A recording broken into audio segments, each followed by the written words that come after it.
So this is it. You're going to see how I compose a song from beginning to end, and it is going to be a video series. This is going to be the first part. I don't know how many videos it's going to be because music is unpredictable like that. It could take 2, maybe 10 videos. I don't know. We'll see. All right, first of all, I'm going to show you what I'm working with. I'm working with the Nolly archetype, the updated X version, as you can see here. So if you haven't downloaded that yet and you do have Nolly, go ahead and download it. The update is free. And it is actually, in my experience, it's actually faster and it looks great. I think it does sound better too. I remember when I first downloaded it, it was pretty thick sounding and I couldn't quite get it to sound, tight. It was kind of hard to work with, but now I feel like it's a lot easier. Just so you can see, I'm actually working with the Dr. Drive Overdrive, which is based on the Horizon Devices Overdrive, which is Misha Mansour's pedal. And I'm also working with Gojira Archetype X, the new version. Okay. And just to keep it simple for now, I'm actually working with the One Kit Wonder, so we don't have to worry about too much about mixing. It's straight away, sounds great. I just add a little bit of a bus compression and it's pretty much good to go. All right, so what do I do first? First, I come up with an idea in mind. What do I want it to sound like? So do I want it to sound brutal and heavy right out the gates? Or, what do I want? So right now I'm going to do a little bit chaotic. I'm kind of in that kind of a mood. And, maybe some crazy bends. So I'm thinking maybe something around the 12th fret, something like maybe pull-offs. So I'm going to be picking and pulling up. So that sounds pretty cool. So maybe, and this little doohickey right here is what I'm doing here is I'm pushing down on the behind the nut and giving it like a bend. It'd be as if you're doing this, but you can't do that on an open string, right? So I push the back, just pushing behind the nut. Now just keep in mind that you may throw it out of tune because there's a little bit of a tension here. So if you're pulling that down, it could throw it out of tune. So what I'll do is I'll just kind of pull it back, kind of give it some tension back, and that way it puts it more or less back where it was in tune. Speaking of tuning, let's do that now. All right, sweet. Now we're tuned up. Let's go ahead and see what we can come up with based on what we thought we might want to do. Now, just so you keep in mind, this is not a hard and fast rule. I can always change directions. It was just something to get me started and maybe push me in the direction of where I want to go, even if it completely changes.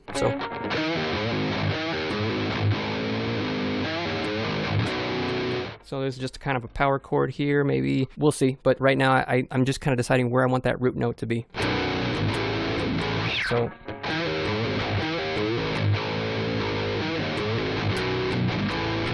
it sounds cool, but it could, we'll see. I might change those chords.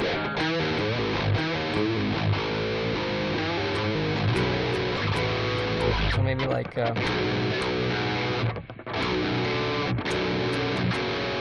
That's pretty cool.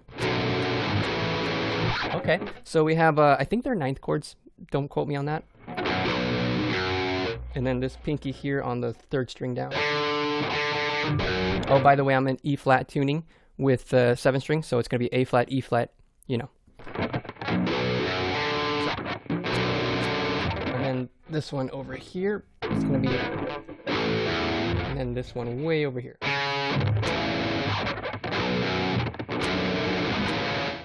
Kind of a stretch, but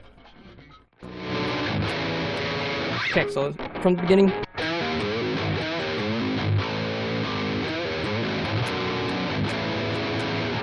Yeah, it's okay. I think I could dig it. Let me change around the chords and see if it falls more in key. I think I'm feeling something that's more in line with that 12th fret.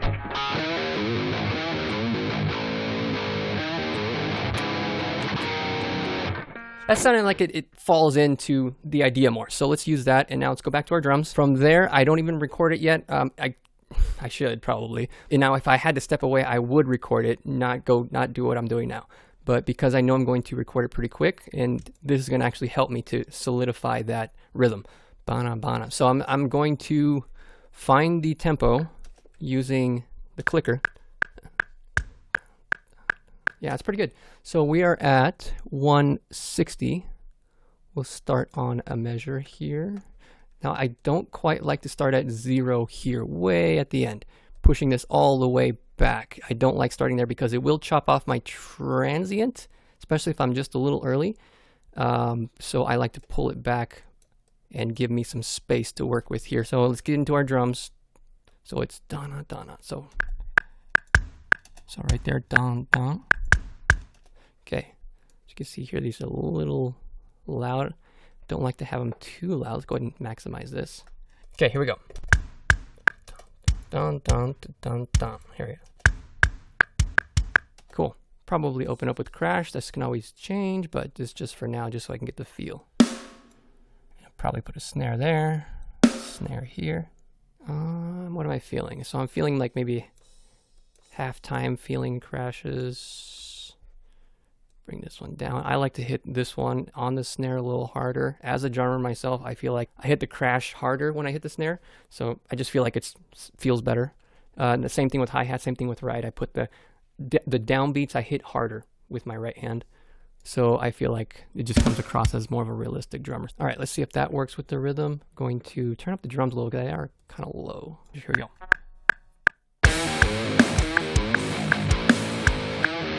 Okay, cool. So far, so good. I'm gonna copy and paste that.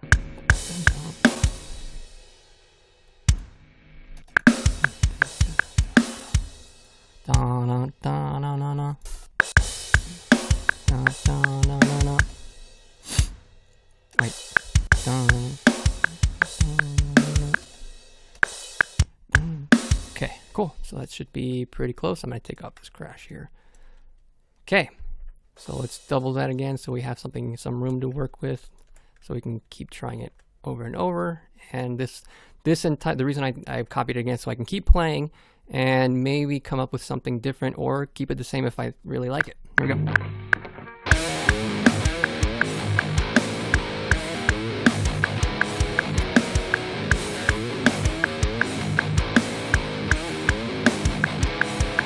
Okay, there's a little space in there where I'm kind of hanging out doing it, and I think I can add something there. So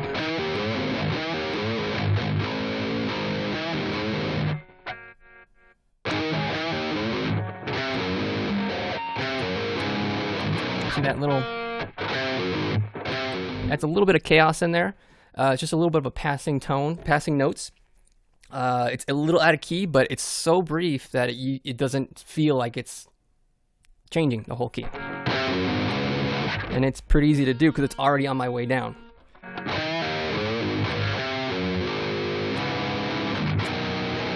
Okay, let's try that. Oops.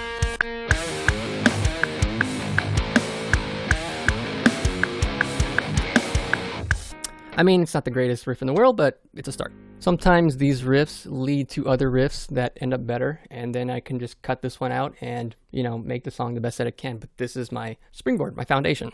Right now, I'm feeling like it's a little repetitive, so I'm going to change up the drums. So let's see so I'm gonna keep playing it in my mind while I'm playing the drums. I'm not going to play it. I'm going to hear it in my mind as I'm playing back the drums. Here we go. Here we go.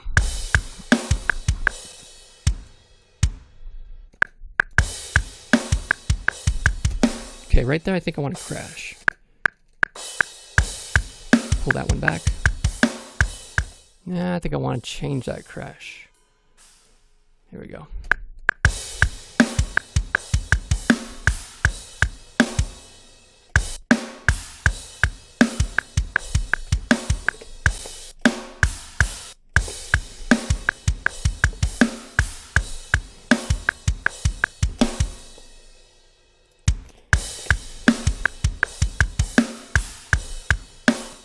So I think here's where I do that riff, that passing chaotic riff-ish.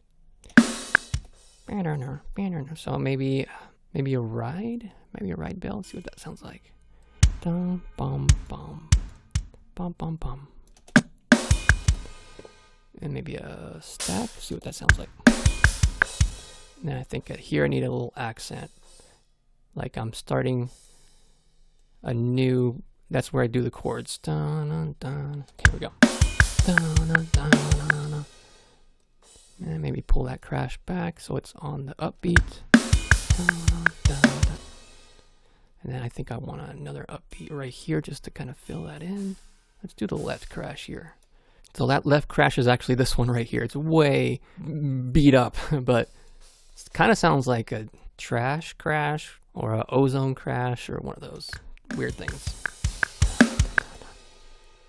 I think I want to fill here. No. It can be a simple fill for now. We can always make it more complex later, but this is just the opening of the opening riff, or at least the beginning of an opening riff. Yeah. So you see how I kind of pull that snare note back just a little bit. This is, it sounds like almost like a flam, but it just gives it that little bit of character. Something I would do in the drums, I'll usually flam the tom, the low tom next to me, and the snare. So it sounds kind of like that. It's just a little bit, it's not quite on the 32nd notes. So these are 16th notes, by the way. So it's kind of just, and it depends on the tempo too. So slower tempo, you're going to want to pull it back more. Faster tempo, you're going to want to push it out more. So it's just kind of a little bit of a flam. And then you can even put a kick here if you'd like. You don't need to, but I think I'm going to. A lot of times as a drummer, again, I feel like that kick is more of like an anchor for me. So I feel like it's right about to hit that crash. Boom. All right. So.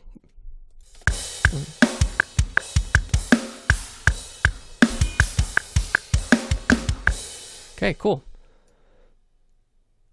So we could copy and paste everything and it would probably be okay, but I think I want to vary it just a little bit. Let's try this.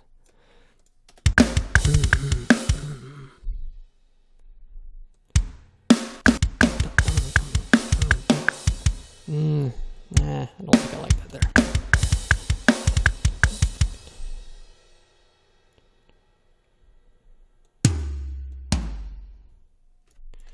Get rid of these, put toms in there.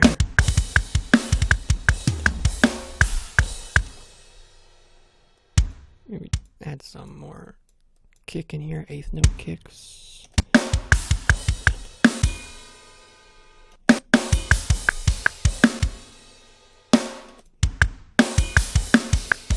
Nah, I don't like that. Maybe over here.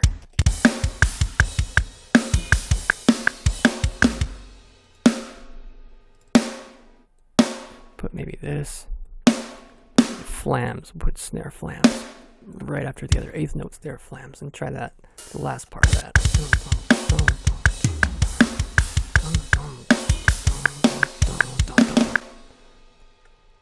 It's okay. It's okay. It's okay. It's passable.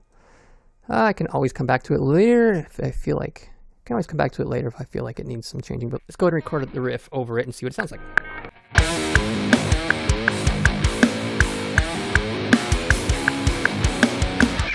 Oops, I actually played it wrong. There we go.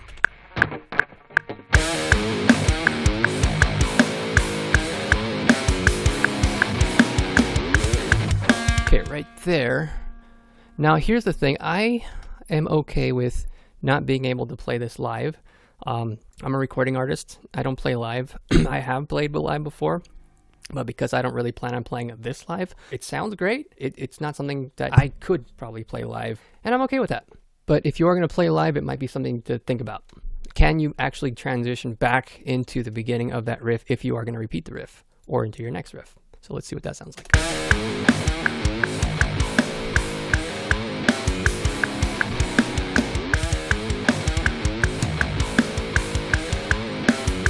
Okay, right there I want to do some variation. That's getting a little repetitive. So right here, so let's see. I'm going to listen back to it and listen to what my ear wants to hear next as a variation.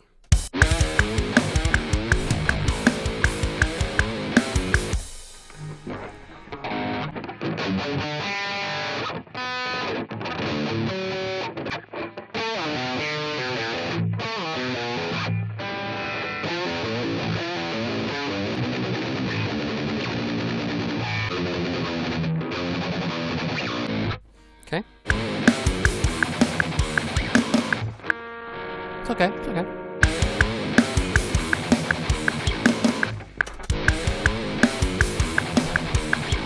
Okay, so the drums might need to change there. Dun, too good, too good. Right there. Keep going.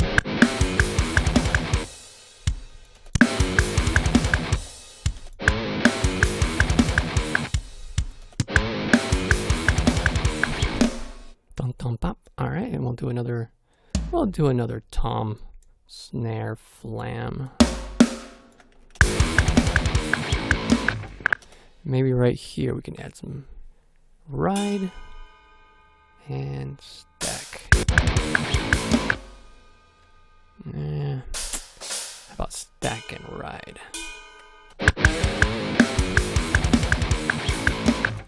Okay, so now we got one guitar. What I'm going to do is actually play the other guitar, and let's see if it comes together. Right now it's not the greatest riff in the world, but it's a start.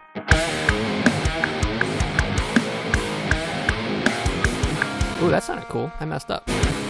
Okay, I actually messed up, but that sounded pretty cool. So it's very dissonant, super chaotic, and that's kind of what the feeling I was going for initially. So I actually supposed to do it, but I'm gonna do it 2 frets back, see what it sounds like.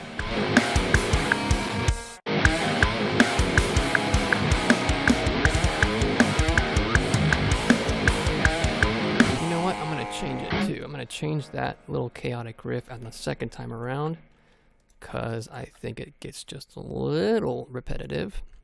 I want to keep the listener on their toes. Let's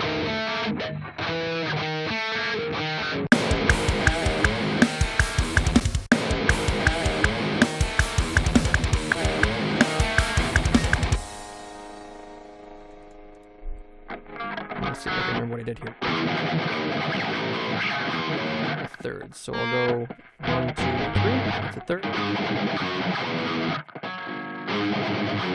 And then this one, the third, will be probably right.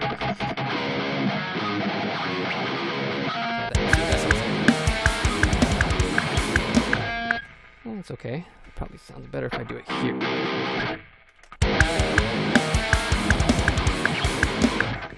Yeah, a little more chaotic. Okay. All right, there we go. So we got something here. Let's listen to it from the beginning. Now, I always do this. Listen back, make sure it's sounding good. It's almost like I'm ironing it out as I go, and I just keep pushing. I keep pushing, keep listening back to the beginning, keep pushing. Make sure it all flows, sounds organic, transitions are good, and there you go. Let's see if see what it sounds like.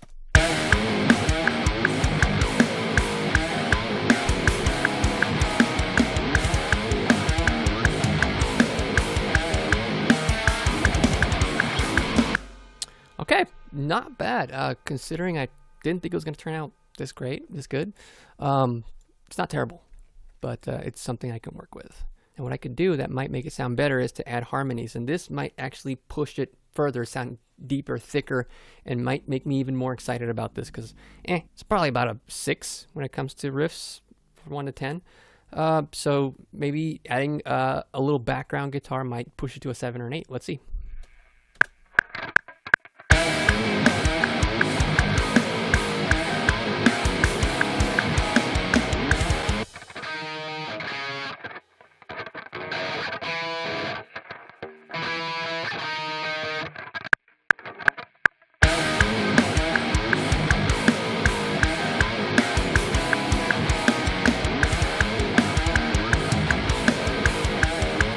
Background guitars are just a little low. I can't quite hear them. There we go. Right there, you want to change that. So the initial, I'm going to record that because I like that. The initial dissonance for the first half measure.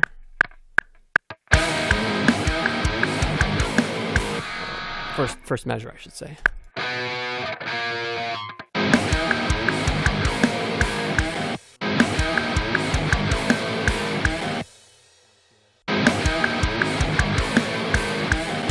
We'll do another dissonance here.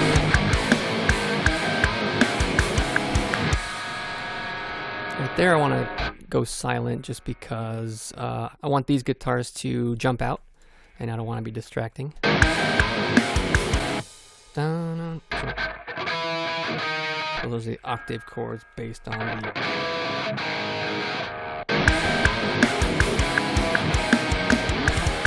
Okay. Alright, not bad, not bad. I'm going to record the second.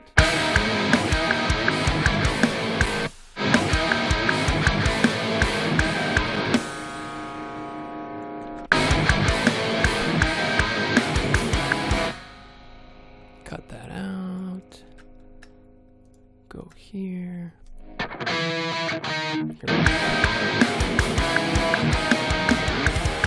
Not bad. It's giving it some depth. I do like it. We're going to do that to copy and paste and then see what... It's going to have to change for sure.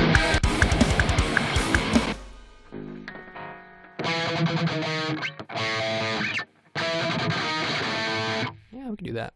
Keep it simple.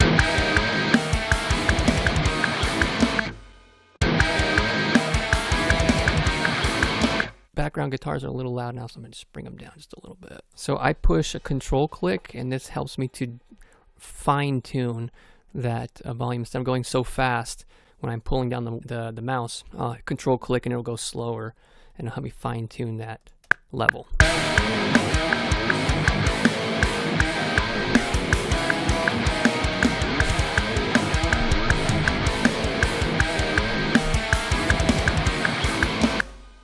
Pretty good, pretty good. So yeah, let's leave that as part one. Let's sit on this, kind of let it soak in a little bit. We can hear it back. What I like to do, and I'm going to talk about this in future videos, is if I haven't already, is uploading this to Dropbox, listening to it when I'm out and about, and my ear will actually let me know, hey, this sounds good up to now, but what I want to hear now is this. And it could be a clean part, could be a, I don't know, could be a chordy part, like a lot of heavy chords, could be something slow, something fast, something blast beat, it could be anything. But you're letting your ear guide you and tell you what could come before this or what could come after this. And yeah, and that's kind of how I flesh out my songs. Just kind of keep going until I feel like it's right about ready to end. So yeah, stay tuned for part two, and we'll keep fleshing this out.